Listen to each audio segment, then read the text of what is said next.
Hi, Concord here. Today I talk with sound designers Sam and Nigel. They have worked on sound for major Hollywood films such as MadMax Fury Road. Oh, what a day! What a lovely day! Australia.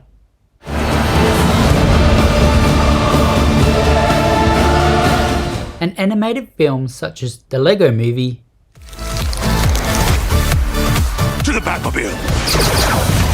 Dang it. To the invisible jet! Dang it. And TV shows such as Blue-Eyed Samurai. Let December's light brighten a path to the men I seek. Guide my steps until I find them and kill them. And Boy Swallows Universe. I'm Mila Bell. I've got a story. What kind of story? Join me as I talk to them about sound design. So thank you so much for doing this. I really appreciate it. As I said before, I get a lot of enjoyment watching movies and the work that you put into movies and all those little idiosyncrasies with the details. It means a lot, and I get to hear it. And I enjoy people coming over saying, I never heard it like that. And that's all the work you guys are doing in the industry, which is fantastic. So keep doing what you're doing because it's awesome to listen to. Truly, and I honestly mean that. One of my first questions was, step us through the process of when you get a project, is the director or the producer on the same page when it comes to sound? Do they have an idea of what they want the movement like? I'll let you start, Sam. It's different project to project, but generally they have a very good idea of what they want. Usually the chrysalis of their kind of sound begins in the picture edit with the picture editor, and depending on how much time they have in the edit and how good the editor is and how good the assistant editor is, those ideas can be very rudimentary to quite fully formed, and they grow attached to that. But so they have a very good idea.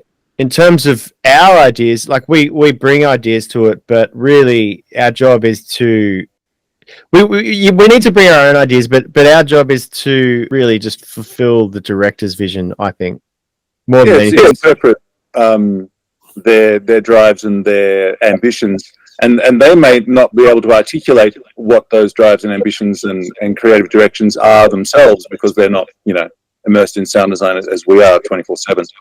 And so they might bring us references or ideas of, I want it kind of to feel like this, and we can interpret that. We often work together, Sam and I, and we'll understand. Oh, you want to go David Lynch in this scene, and we know what that means to each other. We go, we got it, and right.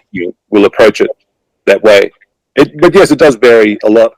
But usually, directors have an intention or a direction that they want to take the sound in. And as Sam said, yes, we have to interpret that then creatively and also technically how to deliver, that story in that way. Right. Because I noticed with your latest show that you both worked on, the Netflix's Boy Swallows Universe, that there's some scenes in there that have quite an atmosphere to them. Like even when I think it's the second episode or the first episode where he's got the samurai sword and he's about to do something to the rat, but when those doors close, it echoes through the corridor and it adds quite an atmosphere to that scene that something's going to happen here, and it's done really well. Does the director sometimes go, now that you've done the sound for that, it just adds so much to that scene, even though you wouldn't think it's, a major scene, but it also, the sound has added so much to that scene. Yeah, I approach every scene as a major scene. Awesome. I don't skip any scene in terms of, this is like, and the quiet scenes are often more difficult, but in terms of that specific scene with the doors and the reverb, I'm very impressed you picked up on that. But as I get further on in my career, I move further and further away from what is the literal to what is the mood. Really, for that, I just wanted to emulate the feeling of what Eli would have been going through in terms of entering that hallway and approaching the bully with a giant samurai sword. So those doors, I wanted it to sound more like a dungeon or a prison or something rather than just school. So, and that whole show was very heightened magic realism. So, I tended to kind of push the reverbs and the sub and the and everything, kind of that 5-10% more than you would if you were just trying to create a literal realistic soundtrack. It was very much a stylistic approach for that whole show, as Sam said, that the magic realism and heightened emotional depth.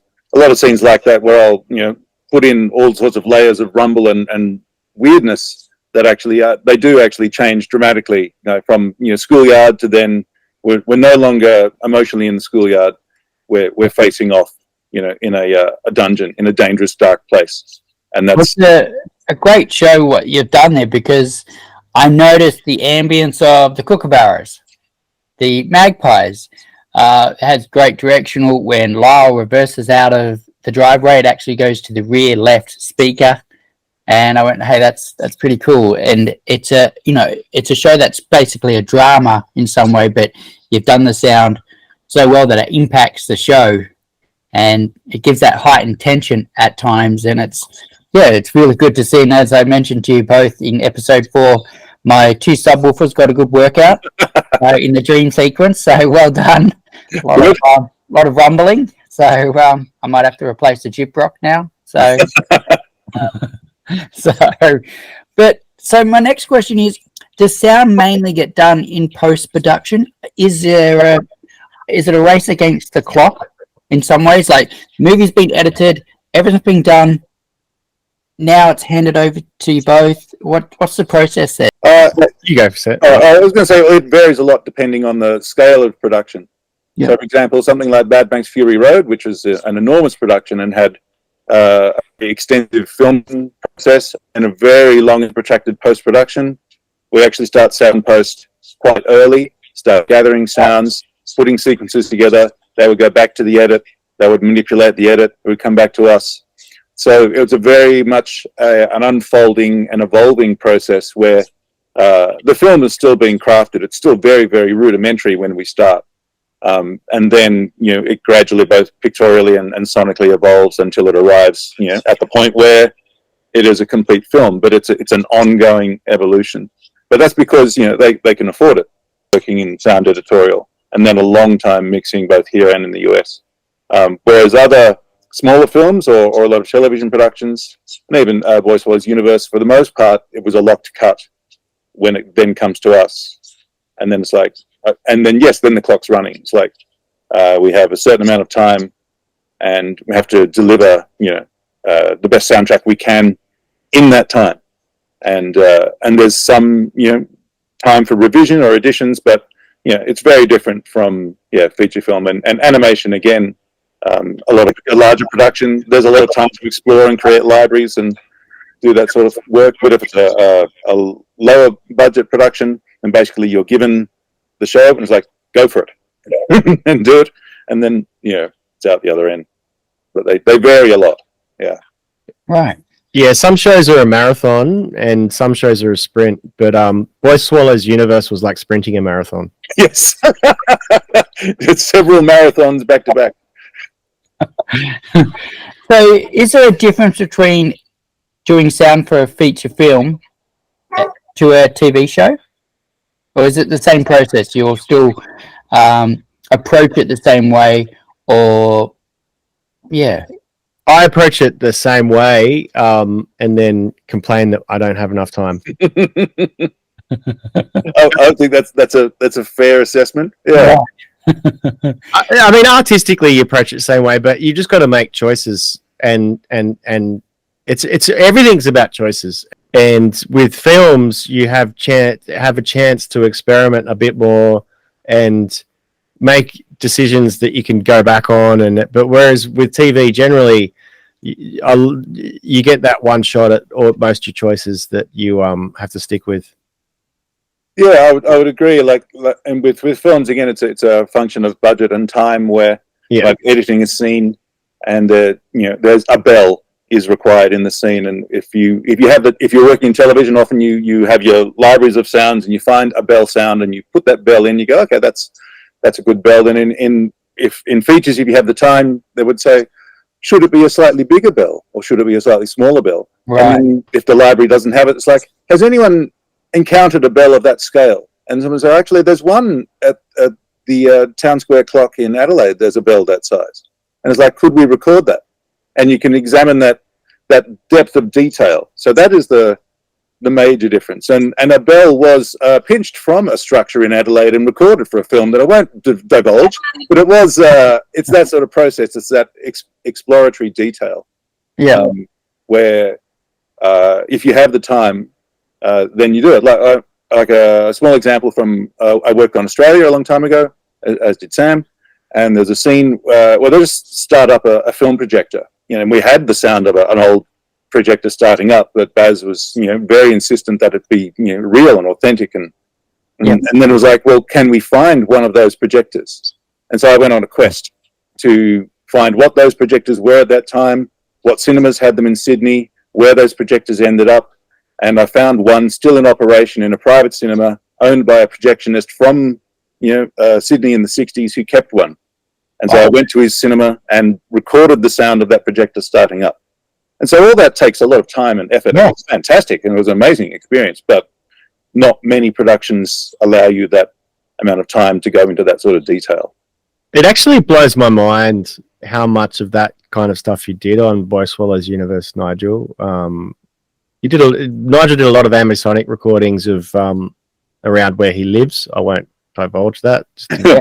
Also like the fishing reel and the typewriter and the So Nigel did an incredible amount of original recordings for Boy Swallows Universe that you don't normally have the time for with TV, and we didn't really have the time for on Boy Swallows Universe, even though it was more generous than probably, like, it was the time frame for Boy Swallows Universe was more general than TV normally is in this country, but it still wasn't enough really for the ambition that they had or I had for the track.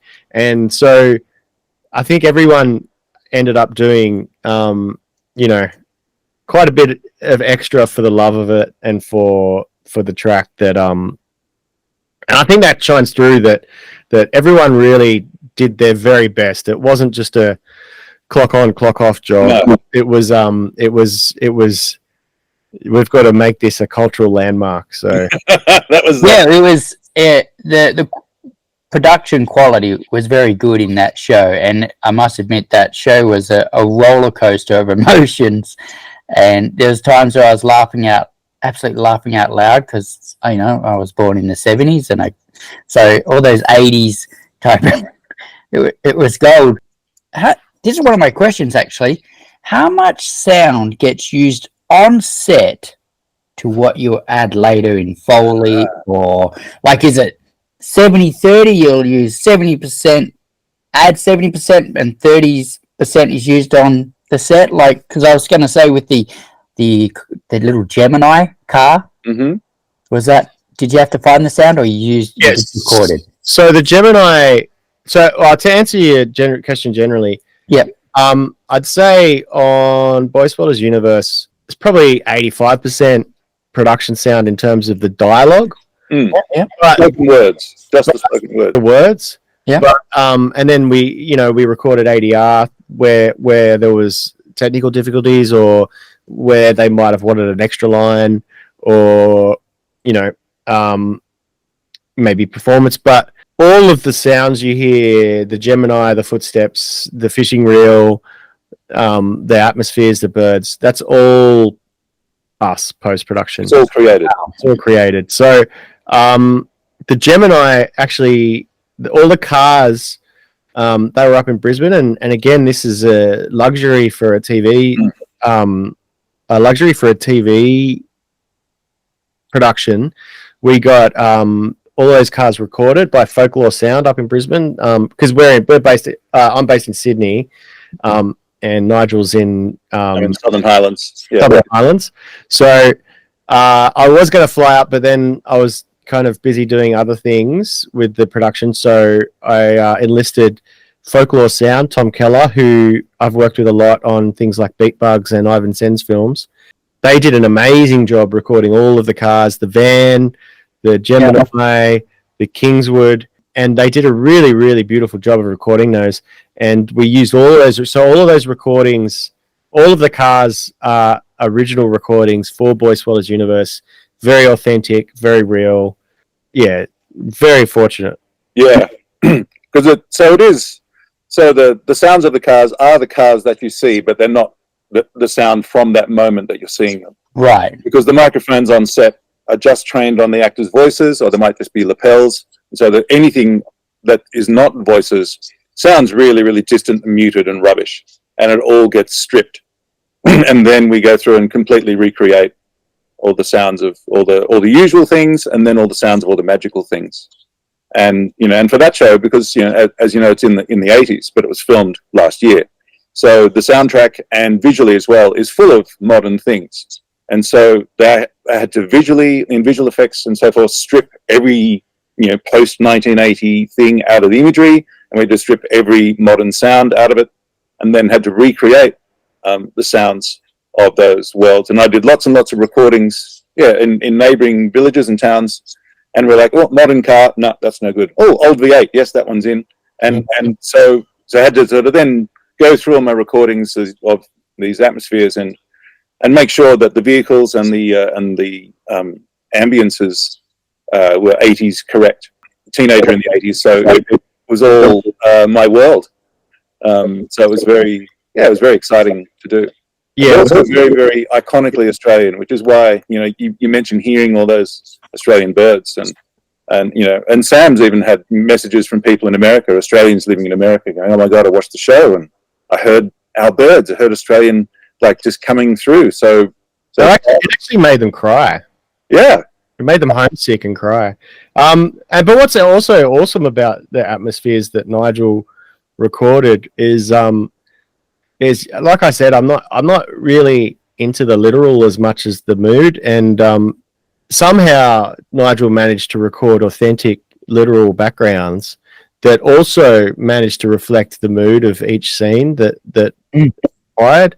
And I might filter things or compress things or something to kind of try and get it into that thing, and I might duck some pretty birds where we don't want to be pretty or whatever, but yeah, mood is everything. I think mood is far more important than anything for every scene. So Nigel did an incredible job of recording both authentic and emotive backgrounds.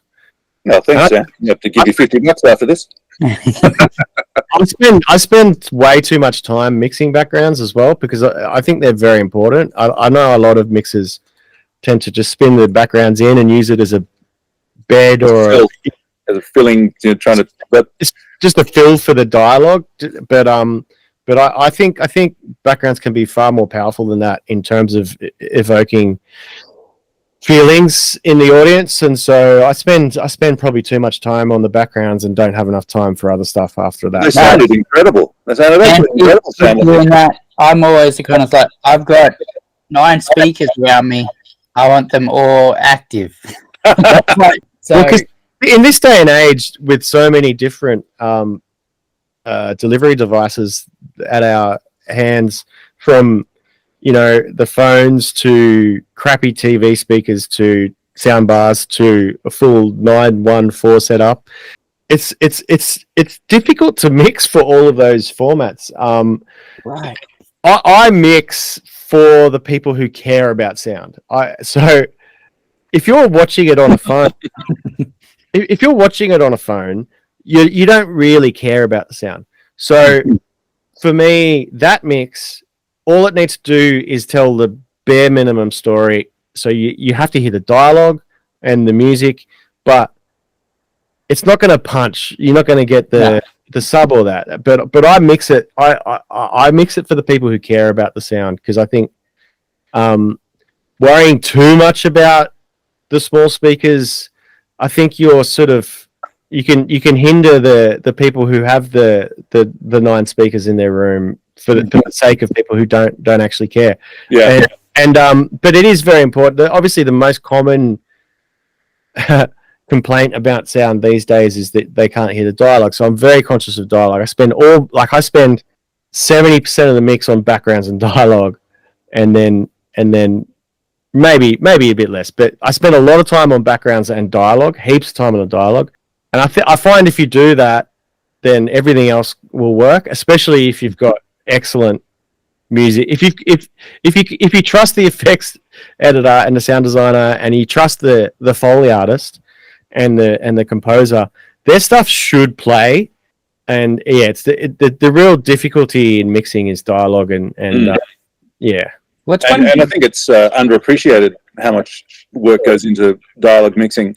And, the dialogue of Boy Swallows Universe just sounds absolutely delicious. And that's a testament to your work, Sam. It was a huge job. Thanks, Nigel. Do you kind of, put the pitch or the gain up on the dialogue? Because I noticed back in the day with DVD, because the sound is compressed, you're going, I know on Blu-ray the sound can range from 5 megabytes per second, and back in the day with DVD it was done at 448 kilobits per second.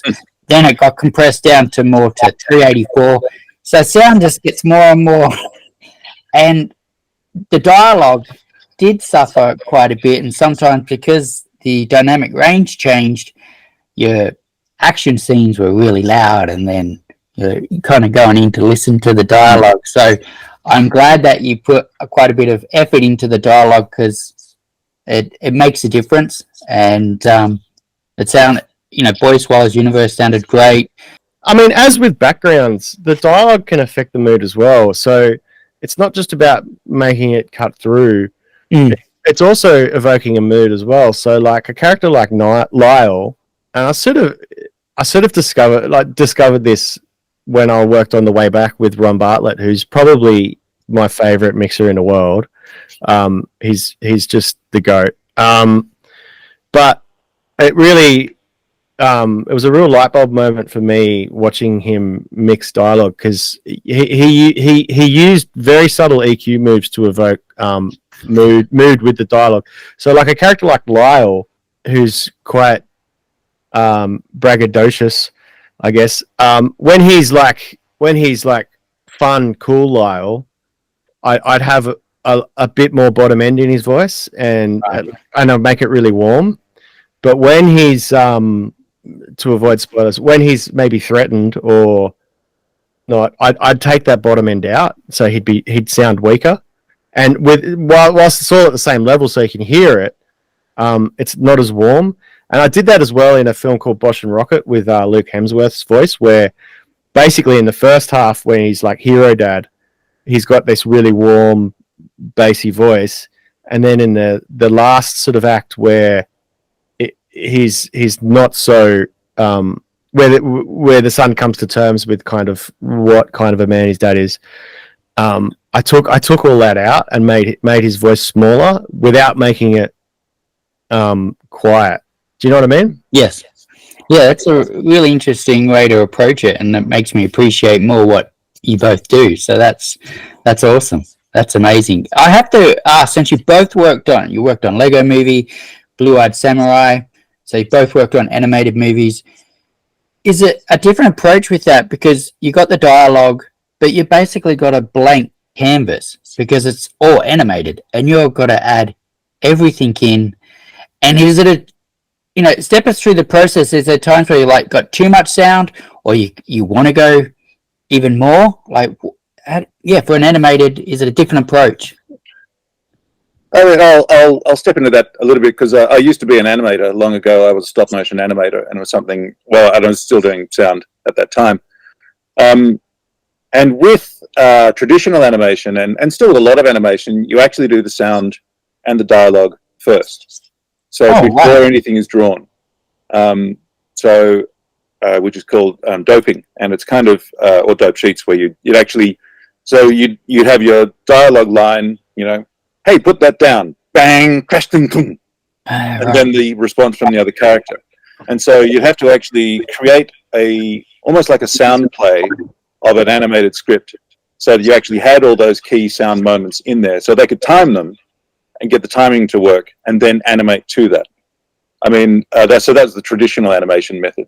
It's similar with contemporary animation as well. They still record the voices first. They still have to do rudimentary editorial of sound, so they can actually map out what's going to be animated, and then that's done, and then it comes back to us in a more refined form, and then it evolves from there. But even back in the early days, like the Warner Brothers cartoons, even the music and everything was written beforehand, so they were written as music dialogue before they were ever animated.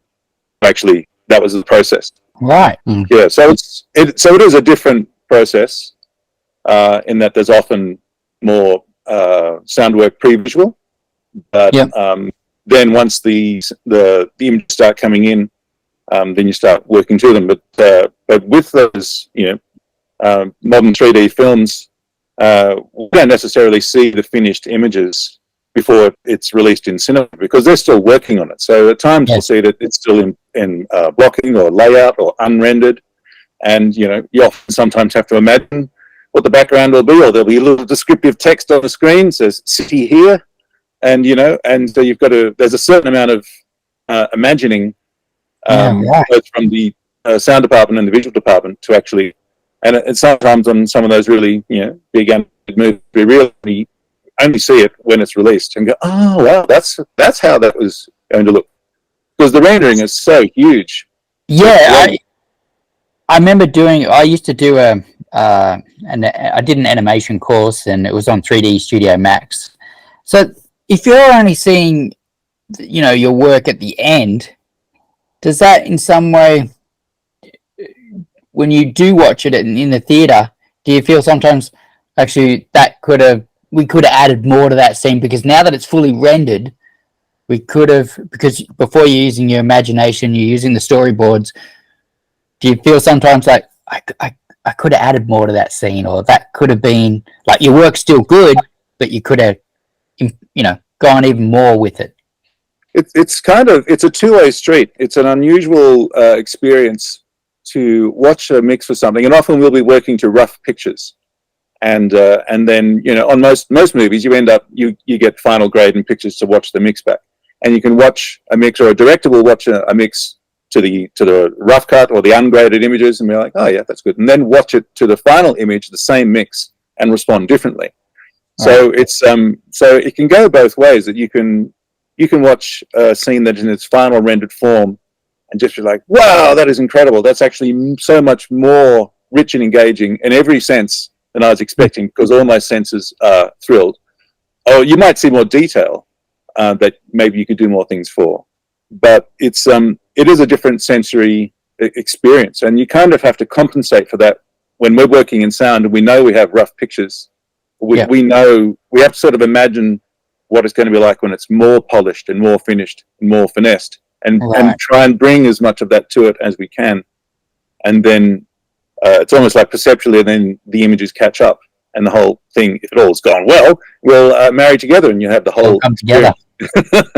But there's sometimes on some of those large animated films there are surprises, and you're like, oh, we could have done a thing there. But if you haven't seen it, then and you haven't been told, then Yeah. Sam, you worked on Blue-Eyed Samurai. That high pitch blacksmith forging the swords, or the samurais, that had quite a piercing sound to it on my system, and with him hammering away and making the forging the sword, it was just crystal clear like glass. So it sounded really good, and that series sounded really good. And same with the Lego movie. I guess you got a bit to play with, because you got Lego. You could probably get Lego and record it as well, I guess. Well, on the Lego movie, for example, there were two sort of sets of sound editorial teams. One team was doing actual Lego upon Lego sound, accurate for what you are seeing, that piece of Lego against that other piece of Lego. Yeah, right. There was a team who did that, and then I was on the other editorial team that was doing the more heightened creative material. I created a lot of the sounds for Cloud Cuckoo Land, that because I was generally considered to be a bit cuckoo myself, and so that was I was given a lot of those areas. So it was divided up into also then what worlds or what realms people did the sounds for.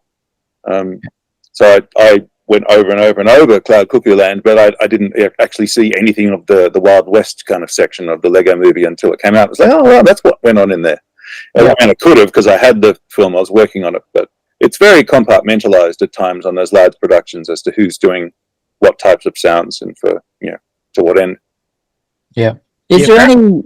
Oh, sorry, Sam. That's all right. Yeah, whereas TV animation generally, again, is a much more of a sprint. So, like, on Blue Eye Samurai, we actually took over, me and Andrew Miller and Jared took over the sound design on halfway through that series.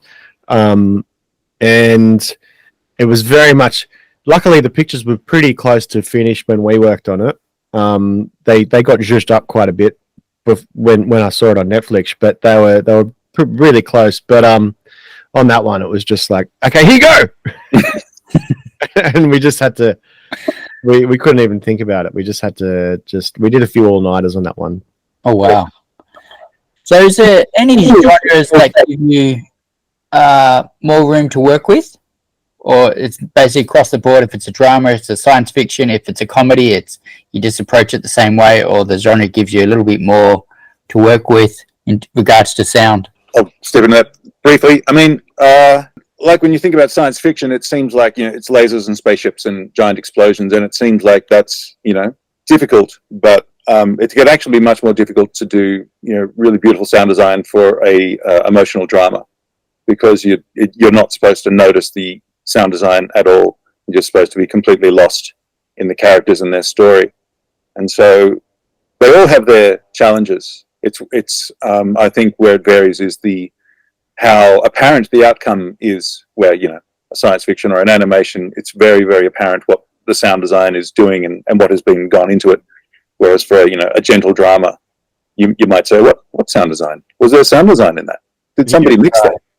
And but it's actually been through immense crafting, but in a way that you'll never actually notice. You'll just be very carefully shepherded through a story sonically and manipulated all the way without knowing. How about you, Sam? Is there a genre? I like it. I like to jump around, because I think if you bog down in any one genre, it would get boring. I just did an action film with about 5 million punches in it, which was a lot of fun, but I'm really happy to be on a family-friendly children's movie right now. Right. So it is good to jump around. I really like, in terms of sound design, I like animation. I really enjoyed cutting for animation because of the scope that you have, and because it is a bit of a blank canvas. But in terms of mixing, I really love musicals. So I love mixing. I love musicals. So and I don't mix enough. I mean, obviously I mixed Beatbugs and Motown for a few years, but I'd really love to mix more musicals, because marrying that dialogue and the singing and yeah, I don't know. I think it's food for the soul for some reason. I don't know. Yeah. Yeah, that's definitely a thing. Like the results you get are amazing. I mean, and I remember talking to you during Beatbugs. You were just so pumped every episode, remixing those performances, like the Beatles songs, and then every episode new incredible musicians to. Oh yeah, I got to mix Chris Cornell's vocals and Pink and Sia and and I had all of the stems. I had the dry vocal and I had the reverb separate, and so being able to hear that was amazing. And I really enjoyed the approach to that, where I had my dialogue verbs so like maybe a slap or a ambience or something, and then on the vocals I got them to print their vocal reverbs, the musical reverbs separate. So most of the time each song I pull their reverbs down to nothing, and I add my dialogue reverbs to the vocals, and then kind of over the first couple of bars I then crossfade them I then cross back to their reverb, to the musical reverb, but it just makes it really smooth, integrating from dialogue to the vocals. And then when you into the meat of the song, my reverbs are gone and the musical reverbs are there, which are very different. Yeah, I love that kind of stuff. And now for home, we have Atmos, DTS-X.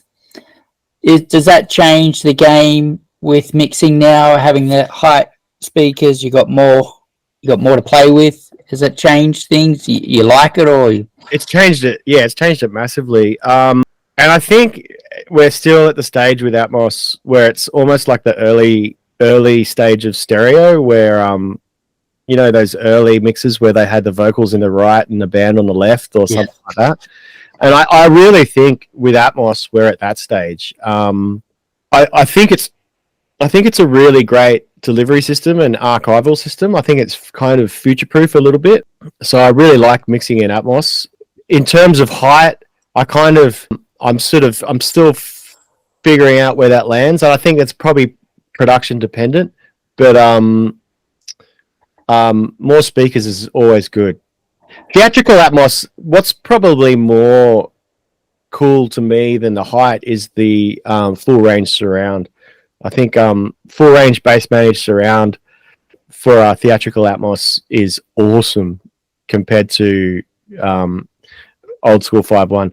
But I watched Mulan the other day, which was mixed in 1998, I think, and it sounds so beautiful. And the technology they would have been mixing on then would have been fairly, you know, rudimentary compared to what we've got today. I believe they used Eventide outboard slaps because I was interested and I asked a few people. But anyway, it's a beautiful, beautiful mix. And it is very immersive still in the 5.1. And then the next day I watched a modern animated film, which was Atmos. And it was just too much. It was too much going on. Yeah, right. It was too much. It was, and you could tell in Mulan, they really cared about the dialogue and it was beautiful. And then in this modern film, which I won't mention because it is a good movie and it's good sound design, but it doesn't feel like they cared about the dialogue as much. And there was just way too much going on the whole time for me. And I think that suffers. I think you can pull it off. I think Atmos is a trap. I think it can be a trap for mixing because at the end of the day, it's about mood and it's always about mood and storytelling. And we can get a little bit overexcited with objects and panning and ceiling speakers when really what's important is what's on the screen and what the director's trying to say. Yeah. So I think we're in that wacky, you know what? I think it's almost, I liken it to synth in the 80s. Like you get a new toy with synths and then everything's got way too much synth in it. And then we're yet to come back to the 90s where we just dial that synth back a little bit and just bed it into the music. Yeah. Yeah, I think I'd agree. It's a little bit like where, as you say, because we can, some people do, it's like a carnival ride. Like, oh, we could make things go like this and go up there. And yeah, I've listened to some music that's been remixed in Atmos. And actually, I found it discombobulating. I felt like I was standing in the middle of the band, hearing all the instruments around me, and that was really clever. But it actually wasn't engaging, and I didn't connect with it musically. No, musically, I'll always be a stereo boy for music. Same. I'm a bit of a stereo person. But look, I think what's really so when I'm mixing, there's kind of two things. You're either trying to get the audience to lean in or push them back, and you can do that really cool with lots of speakers. But it's about dynamics, both in volume but also in immersiveness, I guess. And if you kind of set up a rule where it's kind of an immersive mix, it could be very engaging when a scene just goes down to mono. And I really love an intimate mono scene where it's just you really draws the audience in and you're just focused right in the center. Yeah, that I think just because you have 916 doesn't mean you need to keep using it. And like, I know there's going to be people who listen to this, maybe who know me, who think I'm talking out my ass because I'm always panning shit all over the place. but yeah, really, I think that dynamic, spatial dynamics is really important, and not just being everywhere all the time. Yeah. And let me just say, with the modern animated film, which I didn't like, it wasn't Spider-Verse, and I think Spider-Verse pulled it off really, really well. And that's a feat of like an incredible feat of sound design and mixing. And I think this other film that I watched was trying to do that, and they didn't pull it off. Right. I sent you some questions because I'll start to wrap this up. And, if someone said to me, what's one movie I should go watch the sound for? And it's funny you mentioned Milan, because back in the day, I thought it was an absolute home theater killer. We would test to see how good the speakers were, to see if we could handle that dynamic range. And that was Peter Weir's Master and Commander in 5.1. It had right at that start of that scene, you hear people running around, you can hear the wood chips breaking off everywhere. There's so much going on, but it's still so spacious and detailed. And I'd say some people, my subwoofer starts flapping, or my speakers gurgle. I'm like, yeah, don't. So, for me, that's a bit of a home theater killer, and I still think it sounds great. Is there a movie that you both love that you think the sound's just absolutely fantastic on? You go, Nigel. Ooh, well, I mean, there are so many. Yeah. It's difficult, but thinking about some of the things we've talked about today, I mean, Cloverfield is one for sound, which spatially is incredible, absolutely incredible. And, the detail and the work and the space and the depth is extraordinary, really quite extraordinary. So if someone has a chance to hear that in a good Dolby environment, they'll have a great time. Another one is Interstellar, which I just love that film just generally, and all of Richard King's work, sound designer in that film, is also brilliant. But yeah, I could happily watch either or both of those just over and over. It's just, my family, they'll come into the lounge room and see I'm putting on Interstellar and go, "Oh, Dad, not again." It's like, well, what? It's Friday. It's Interstellar Day. And so it's, yeah, for sound, I mean, there are so many. And yeah, Master and Commander is, extraordinary track. Absolutely extraordinary. Richard King actually did the sound design on Master and Commander as well. Oh, yes. Yeah. He's my favorite sound designer. Yeah, same. And I was very lucky enough to work with him on Peter Weir's The Way Back, which was mixed at Stage 1 where I worked. And he's such a awesome guy, really, really down to earth, humble guy, but really just his ambition is in the track, and I think that's reflected in all of his films. Richard's and at Master and Commander, they went out and recorded cannons in the desert with like cannon enthusiasts and like took out a bunch of wooden pallets and recorded the cannonballs hitting the pallets and so all that wood splintering you mentioned is they went to town on that movie, and I think that's a masterpiece, that movie, and didn't get the credit it deserves. I couldn't agree more, and it's a podcast we're doing where we doing it in 2 months with my colleague, movies that deserved a sequel, and that was one of them. Yeah, I don't think Peter does sequels. No. but it definitely deserved.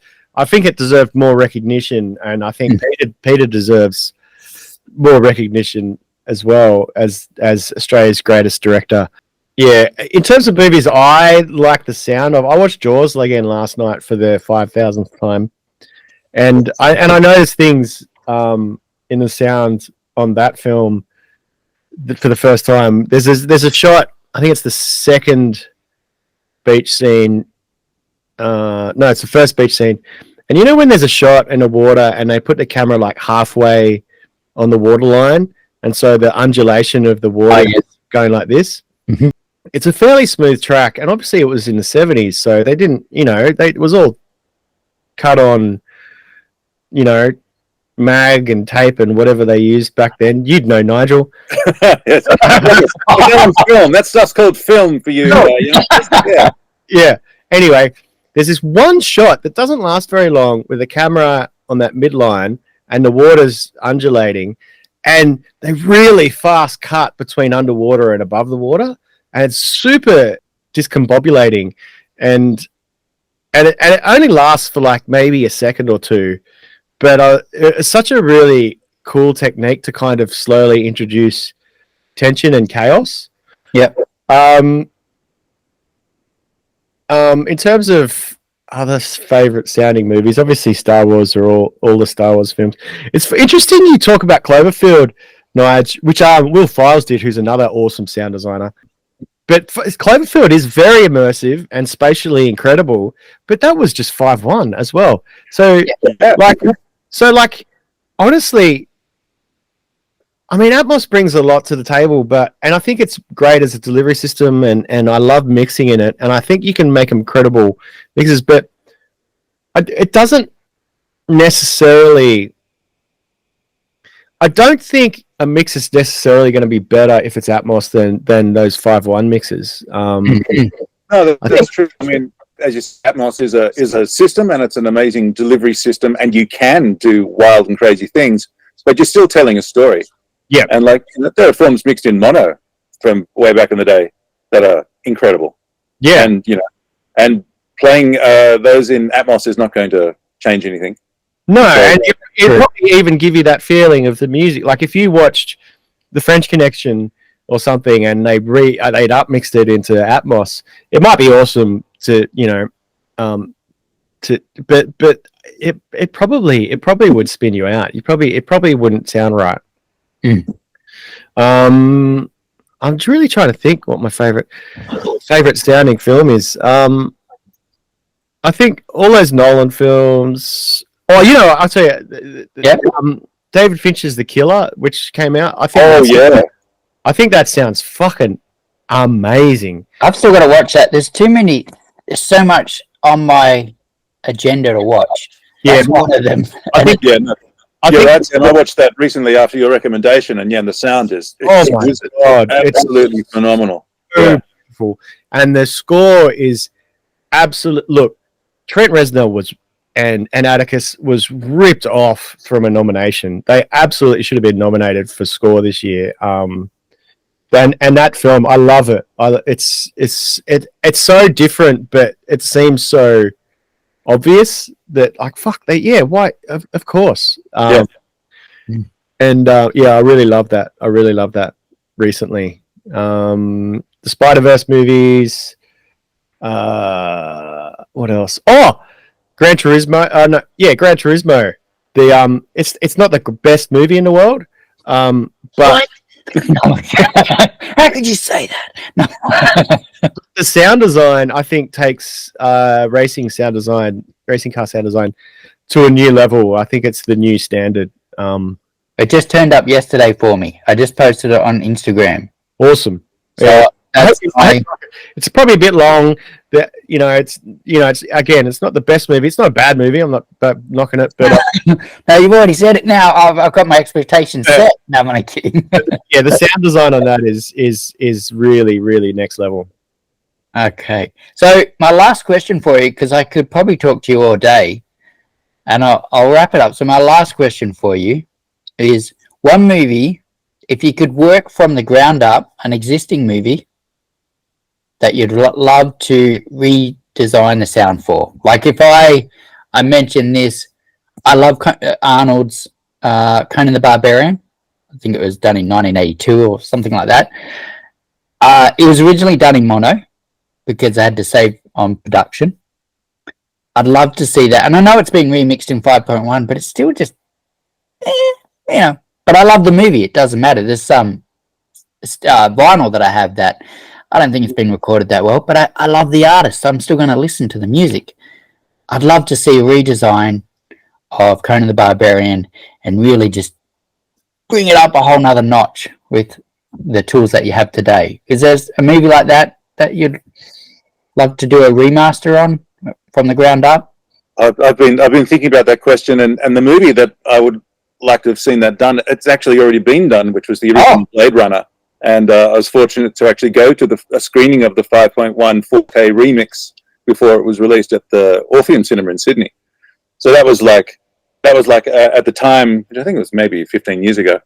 It was that was like the dreams. Like, wow, we should imagine remixing that in 5.1, and then it was done and remastered in 4K. And so that's been done. But I'm thinking about it, like I would love to go back to something like Nosferatu, or back to some of those early works of cinema. And there have been reinterpretations of soundtracks for those sort of movies, like M and Metropolis and so forth. But that's the thing I would like to do. I mean, I've done, and I'm sure Sam has done already. We've both done some remastering of films where they get re-released and they have to be converted from or remixed from stereo or mono into something approaching 5.1, which has challenges. It can be fun, but it's Yeah, when I was at Stage One, we did a lot of work for the Australian Film and Sound Archive, where we digitized and remastered old movies.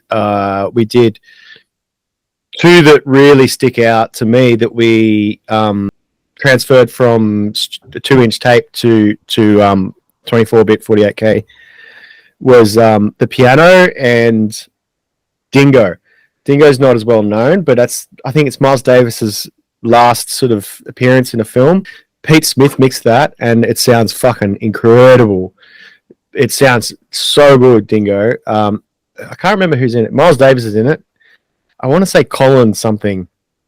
It's a fairly unusual film, but yeah, it is well with a look. Yeah, it's a really good sounding film. The Piano sounds fucking amazing. I've still got to watch that movie. It's on my to-do list. Yeah, Lee Smith did the sound design on that, and I think it's got the best thunder I've heard in a film.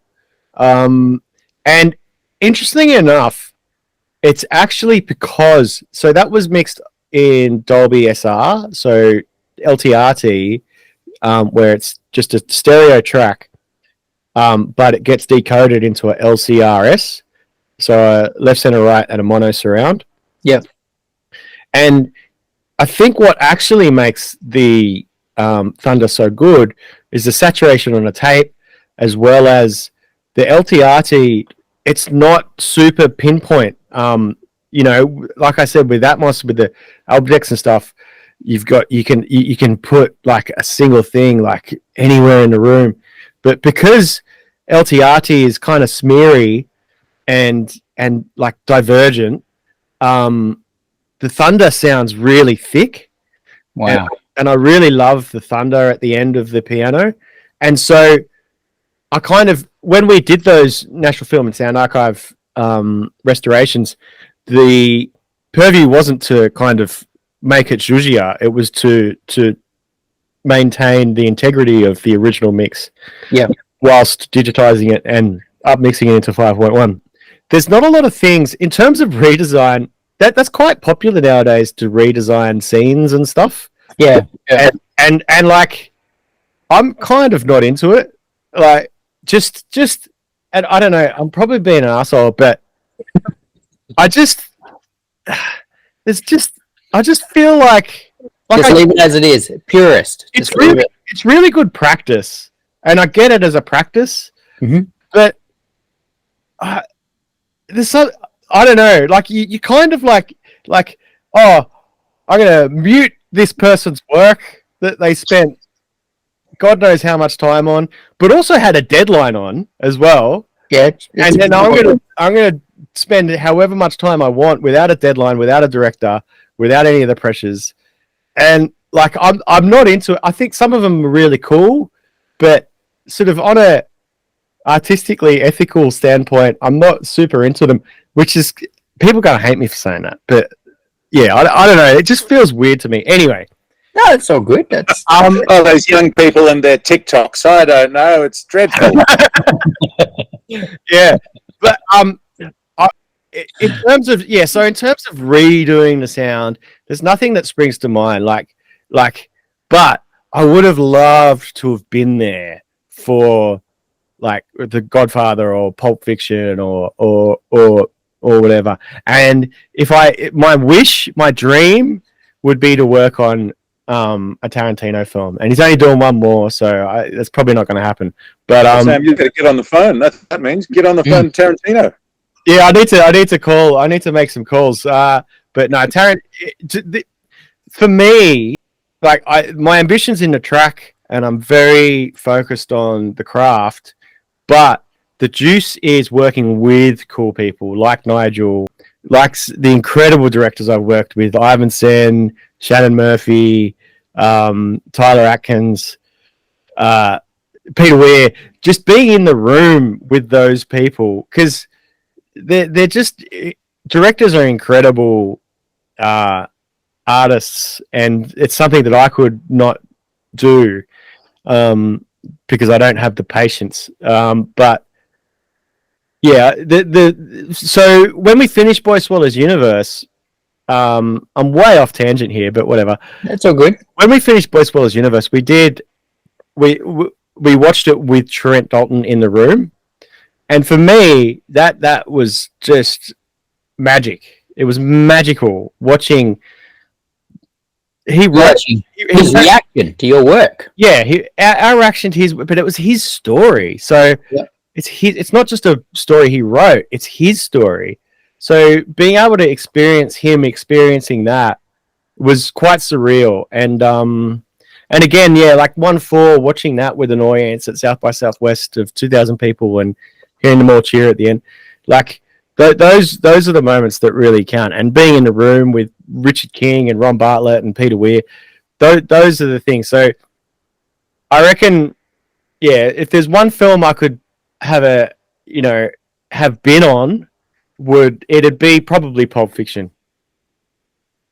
Oh, cool! And just to be in the room, just to have been there. Yeah, just soaking up the vibe. The vibe. It's the vibe. And sometimes the vibe isn't good, and that's not good. No, that's interesting too. You've got to endeavor to make the vibe good. When I was at the Emmy Awards in 2018, Sid and Marty Krofft got the Lifetime Achievement Award. And they had 2 bits of advice for people. They said, on your worst day, help someone else. And then they said, everybody contributes creatively with their attitude. And that's resonated with me so much. And I think the attitude you bring to a job is just as, if not more important than the skills you bring to a job. And so I'm only interested in working with people who have an awesome vibe, and like Nigel, who is really, I might not even be in the industry anymore if it wasn't for Nigel, because he really pepped me up early on in my career. So yeah, I'm very grateful to Nigel for his generosity of knowledge and also encouragement. So yeah, thanks, Sam. That's awesome. That's awesome. It really is about vibe. And vibe and people. Yeah. Well, I can tell you this: when I have people over, and I'll wrap it up. But when I have people over, and they say, "Oh, put something on," and I put something on, and I don't get offended if they go, "Oh, your sound system's not very good." That's fine. It's set up for me, set up for my ears, and it's all subjective.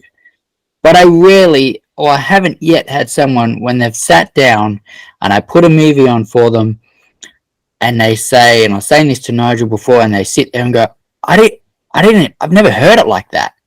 That sounds amazing. And as I was saying before, that's all your work. And that's awesome. Everyone in your industry that do that, and they can appreciate what goes into it. And they're like, I've never heard it sound like that before. And it's, it puts a smile on my face because I'm into it. I love it. It's a hobby. It's a passion of mine. I love listening to your work. So keep up the good work. Keep doing what you're doing, because I absolutely love it. And I love hearing people say, oh, I noticed the difference. So it's awesome. Keep it up. Please keep it up. And it's, yeah. We'll try. We'll try to keep going. No, sincerely, it's awesome. And I really appreciate your time this morning. and doing this. It's fantastic. I'd love to do it. As I said, I could probably talk to you all day about sound. And thank you so much for your time, and appreciate it. And I just wanted to give you guys the recognition that you'll probably already get, but to home theatre and sound people like myself, just goes into your work. Well, thank you for your passion. I really appreciate it, because we do it for people like you rather than the people who watch it mute with subtitles. Yeah, we don't like the people who play it mute with subtitles. But yeah, we really appreciate your passion. That's really cool. And yeah, thank you so much.